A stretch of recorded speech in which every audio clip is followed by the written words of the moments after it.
안녕하십니까. 저는 천주교 서울대교구 연령회연합회에서 한국천주교회의 상장례를 강의하는 박명진 심원입니다. 반갑습니다. 오늘 강의할 내용은 가톨릭 교회의 매장, 화장, 납골장입니다. 가톨릭 대사전의 매장, 화장, 납골장 항목 가운데 필요한 부분을 발췌하여 정리한 내용을 말씀드리겠습니다. 화장은 여러 문화에서 일찍부터 존재하는 장법이었습니다. 인도 등에서는 종교적 차원에서 화장의 관습이 넓게 퍼져 있어서 열심한 힌두교 신자들의 소원은 죽은 다음에 화장하여 겐지스강에 뿌려지는 것입니다. 반면에 티베트에서는 고국 관리나 라마교의 승려는 화장을 하지만 중간 계층은 매장이나 풍장을 하고 하층은 수장을 합니다. 서양에서는 기원전 1000년경에 그리스인들이 화장을 처음으로 도입하였습니다. 그리스도교 전례 이전의 로마 제국은 매장과 화장이 병존하였지만 서기 100년경부터는 그리스도교의 영향과 화장에 사용되는 목재가 부족해지자 매장이 보편화하였습니다. 당시 그리스도인 사이에서 화장이 명백하게 금지되었던 것은 아니지만 화장이 이교도적이고 성령의 궁전인 몸에 대한 존경과 예수 그리스도에 의하여 약속된 육신의 부활에 대한 신앙을 위협한다는 우려 때문에 매장의 전통이 보편화한 것입니다.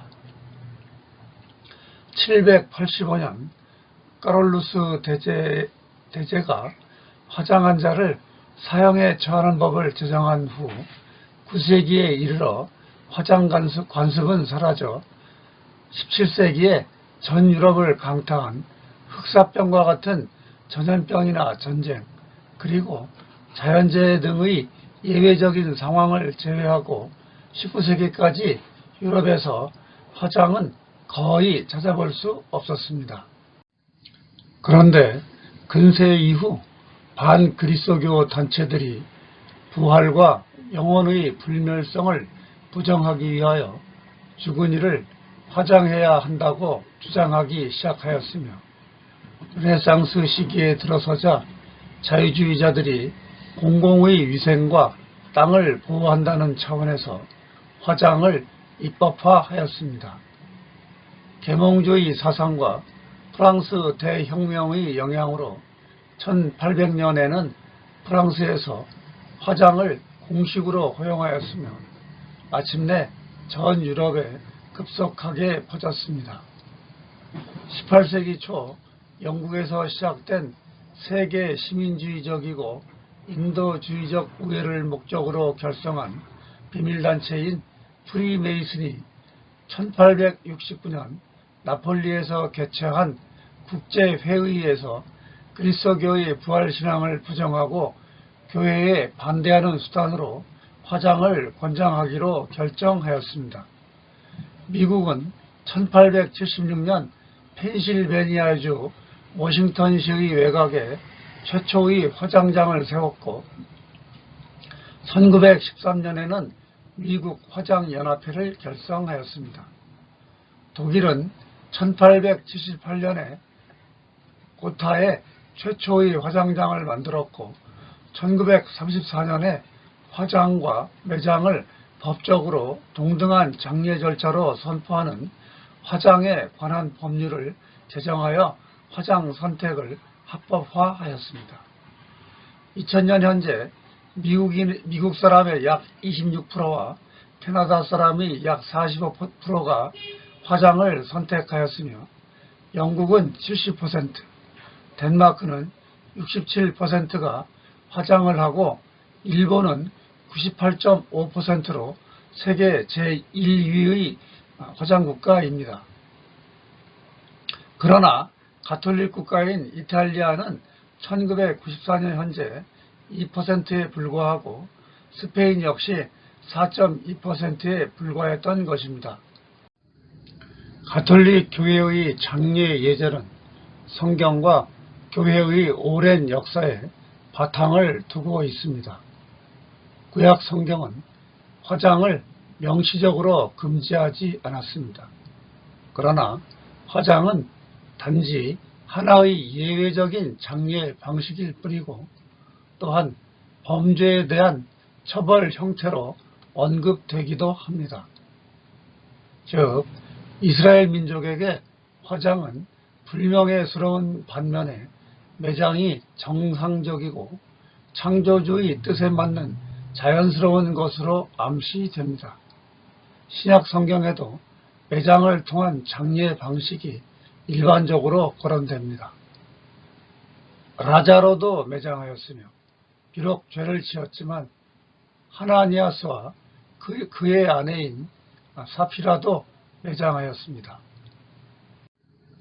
초대 교회에서 그리스도인들이 당시 로마에서 유행하던 화장 방식을 따르지 않고 매장을 택한 것은 이교도들이 화장 문화보다 유다 성서적 매장 전통의 영향을 더 많이 받았기 때문입니다.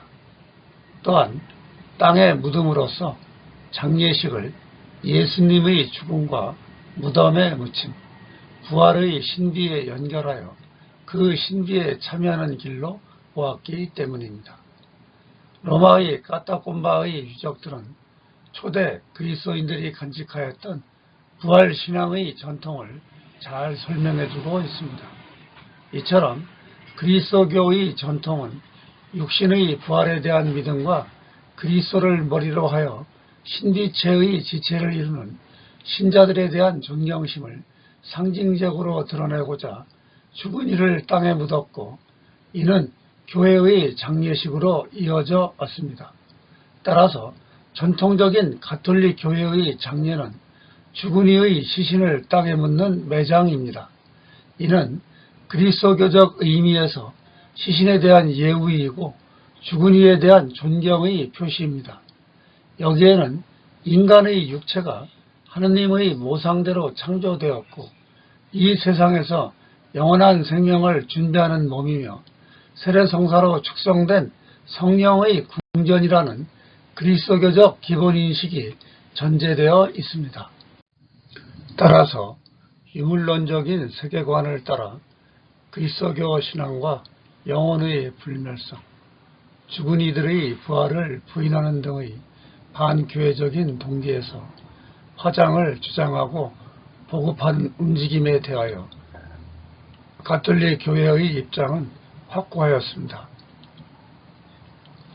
비록 그들이 공공의 위생과 땅을 보호한다는 명목을 내세웠지만 교회는 그들을 마르크스 철학의 영향을 받은 유물론자로 규정하고 화장을 그리스도교의 전통적인 장례인 매장과 모순되는 것으로 보았습니다.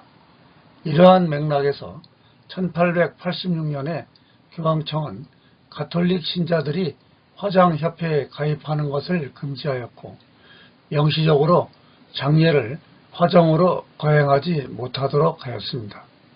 1917년에 공포한 교회 법자는 신자들에게 화장을 금하고 유가족들이 죽은 이의 화장 유언을 따르는 것도 금지하였으며 화장된 시신의 교회 장례도 금하였습니다. 이 교회법 조항으로 인하여 화장은 교리에 어긋나는 것처럼 보이지만 교회가 화장을 반대하고 금지한 이유는 신앙 교리에 위배되어서가 아니라 화장을 주장하는 자들의 의도, 곧 육신의 부활을 부정하는 것을 반대하기 위해서였습니다. 이후에도 교황청은 1926년까지 세 차례나 화장 금지 입장을 강조하였던 것입니다. 그러나 차츰 반종교적이고 반교회적인 의미보다는 위생적이거나 사회적, 경제적 동기 또는 심미적이거나 실용적인 이유로 화장하는 경우가 일반화하자 1963년 7월 5일에 교황청은 화장에 대한 원칙적인 금지 입장을 철회하였습니다. 또한 그리스도교가 전파된 각 문화 속에 있는 다양한 장례 풍습을 살펴보고 화장이 각 문화 안에서 긍정적인 요소 또한 지니고 있음을 알았습니다. 그래서 1983년에 선포한 교회법전에서는 매장을 우선적으로 권장하면서도 화장 자체를 금지하지는 않았습니다.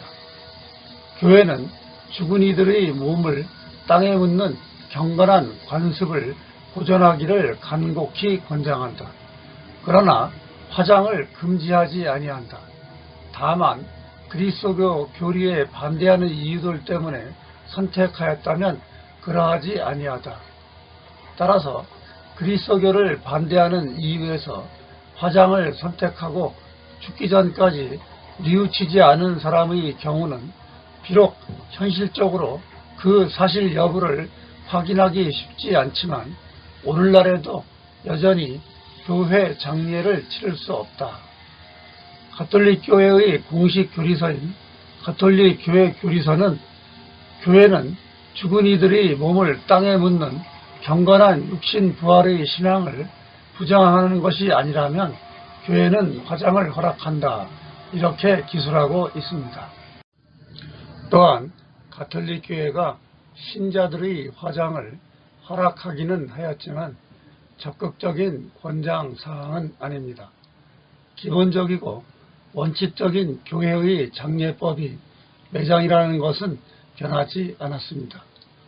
교회는 그리스도께서 친히 땅에 묻히시기를 원하셨으므로 신자들의 시체를 매장하는 것을 화장하는 것보다 더 중요시한다는 사실을 드러내야 하며 신자들 편에서 이상하게 생각하거나 악한 비양이 되게 해서는 아니 된다. 이러한 점은 한국 천주교회의 기념사목회의 전례의안에도 잘 드러나 있습니다. 장사는 그리스도의 모범과 교회의 오랜 전통 그리고 우리 고유의 풍습을 따라 시신을 땅에 묻는 매장으로 함이 원칙이다. 그러나 특수한 경우에는 화장도 허용될 수 있다. 그리고 한국 전주교 사목 지침서에도 장사는 매장으로 함이 원칙이나 화장 또는 기타 방법도 허용될 수 있다. 이렇게 언급하고 있습니다. 그리스도교 신앙은 육신의 부활을 고백합니다. 그런데 화장은 재로 만들기 때문에 육신이 부활한다는 신앙 고백과 모순되는 것처럼 보이기도 합니다. 실제로 초대교회의 박해자들은 육신의 부활을 막기 위해서 신자들을 처형하여 화장시키기도 하였습니다. 그러나 그리스도께서 말하는 육신의 부활 신앙은 시체의 소생이 아닙니다. 마지막 날에 결정적으로 이루어질 부활은 예수님의 부활과 같은 모습일 것입니다. 예수님은 틀림없이 육신을 지니고 부활하셨습니다. 마찬가지로 모든 사람은 자기 육신을 지니고 부활할 것입니다. 그러나 그 육신은 영적인 몸으로 영광스러운 몸과 같은 형상으로 변화할 것입니다. 이처럼 육신의 부활은 부활한 예수님과 마찬가지로 시간과 공간을 초월하는 새로운 차원입니다. 이는 죽은 이들 가운데서 그리스도를 다시 살리신 하느님께서 성령으로 인간의 죽은 몸까지도 살려주심으로써 가능한 일입니다. 시신을 매장하거나 화장하거나 일정한 시간이 지나면 육신은 더 이상 존재하지 않습니다. 죽음의 형태와 장례의 형태는 육신의 부활에는 아무 영향도 주지 않습니다. 육신의 부활은 하느님의 창조 행위인 것입니다. 한국 교회는 매장하기가 매우 어려워진 오늘날의 현실을 고려하여 1990년 주교회의에서 전통 묘지 제도의 개선을 논의한 결과 교회 공원묘지에 봉안당을 설치하고 일정 시한이 지난 분묘의 재활용 망침을 정하는 한편 서울대교구에 위촉하여 설문조사를 실시하였습니다. 그 결과 신자들이 양지 바르고 배수가 잘 되는 곳이 뼈토로 좋다는 풍수 지리설을 바탕으로 한 그러한 의식이 있었으며 교회가 화장을 금하지 않는다는 사실을 모르는 신자들이 절반 정도나 되었습니다. 하지만 이용할 수 있는 토지가 묘지로 변하고 있는 현실에 대한 문제점을 느끼고 교회가 제시하는 개선 방법을 따르는 신자들도 의외로 많다는 사실도 드러났습니다. 우리나라 교회에서 최초로 조성한 수원교구 라자로 마을의 봉안당을 비롯하여 서울대교구 용인천주교 묘지 봉안당, 도림동 본당 묘원 봉안당, 대구 대교구 군위본당 묘원 봉안당, 수원교구 율전동 본당 묘원 봉안당 등이 있고 지금은 이보다 많은 곳에 봉안당이 마련되어 있습니다. 오늘 강의는 여기까지 하겠습니다. 다음 강의는 제52강으로 상장예식 제4장 장례 제6절 화장을 강의하겠습니다. 감사합니다. 안녕히 계십시오.